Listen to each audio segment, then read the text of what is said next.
If you ever felt something watching you in an empty place and tried to convince yourself it was just your imagination, then listen carefully, because this story begins the same way. Aisha never believed in ghosts, never believed in spirits that lingered in broken houses or whispered through cracked walls. But the night she stepped into the abandoned Hawthorne mansion at the edge of town, she felt something breathe in the dark before she even crossed the doorway. The house had been empty for over 30 years, windows shattered, paint peeling like dead skin, and vines crawling up its walls as if nature itself was trying to bury it. Her friends dared her to spend one night inside to prove she was not afraid, and she accepted, laughing, recording everything on her phone for her channel, promising her viewers that she would uncover the truth behind the rumors. They said a man once lived there alone, obsessed with forbidden rituals, and that he died without ever leaving the house. They said strange lights moved behind the windows long after his death. Aisha thought it was all nonsense until the front door slammed shut behind her with a force that shook the entire hallway, and the temperature dropped so suddenly that her breath turned visible in the air. Inside, the house smelled of damp wood and something faintly metallic. Her flashlight cut through the darkness as she walked deeper into the corridor, her footsteps echoing too loudly. The air felt thick, almost intimate, as if the walls were leaning closer. She whispered to her viewers that everything was fine, that it was just an old house settling, but her voice trembled slightly. Then she heard it, a soft whisper that brushed against her ear like warm breath. It was not a word she could understand, just a murmur that felt personal. She spun around, shining the light wildly, but there was nothing behind her. Her phone flickered and the screen glitched for a second before returning to normal. She laughed nervously and continued forward, telling herself that fear was part of the thrill. When she reached the grand staircase, she saw something that made her heart pound. At the top of the stairs stood a tall silhouette, perfectly still, outlined against the darkness. It looked like a man in an old-fashioned suit, his posture relaxed, almost welcoming. She froze, unable to speak. The figure did not move toward her. Instead, it slowly raised one hand as if inviting her to come closer. A strange warmth spread through her chest, replacing her fear with something confusing and intense. She felt drawn to him, as if an invisible thread was pulling her upward. Her rational mind screamed at her to run, but her feet moved toward the stairs on their own. As she climbed, the air grew warmer, and the whispers became clearer. They were not threats, they were compliments, soft, soothing words that made her feel seen and understood. The figure at the top of the stairs became clearer with each step. His face was pale and sharp, his eyes dark, yet strangely captivating. He smiled gently, and the house seemed to sigh around them.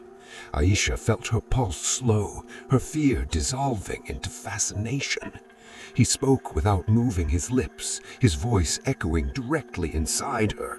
He told her he had waited a long time for someone like her, someone brave, someone open. He said the world outside did not appreciate her true worth, but he did. He promised her safety, understanding, and a love that would never fade. The words wrapped around her like silk. She stepped closer, raising her hand as if to touch him. The moment her fingers brushed his cold skin, a violent surge of images flooded her mind. She saw shadows of other women who had stood in the same spot. She saw their smiles fade into terror as the warmth turned to suffocation. She saw their bodies lying still in dark corners of the house, eyes wide, mouths frozen in silent screams. Aisha jerked her hand back, gasping for care. The illusion cracked. The handsome figure before her flickered, revealing something rotten beneath the surface. His skin peeled away in places, his smile stretching too wide, his eyes hollow and endless. The warmth vanished, replaced by an overwhelming dread. The whispers changed tone, becoming desperate and angry. He told her not to resist. He said she belonged to him now. The doors downstairs slammed shut again, and the windows rattled violently. The house was alive with his rage. She stumbled backward, nearly falling down the stairs, and ran toward the nearest room. The door slammed behind her as she locked it, pressing her body against the wood. Her phone had lost signal. The battery began draining rapidly. She realized the truth then. He did not want her body. He wanted her spirit. He fed on attention, on admiration, on the emotional vulnerability of those who entered his domain.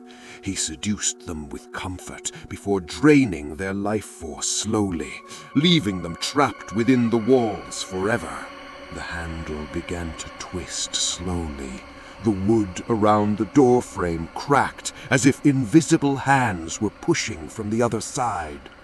Aisha scanned the room desperately, looking for anything that could help her survive. In the corner, she found old newspapers scattered across a dusty desk. One article caught her eye. It described the original owner of the mansion, a man named Elias Hawthorne, who had been accused of manipulating women and isolating them from their families. Several had gone missing after visiting him. The article mentioned rumors of occult practices and a ritual meant to bind souls to a physical location in exchange for eternal companionship. The handle began to twist slowly.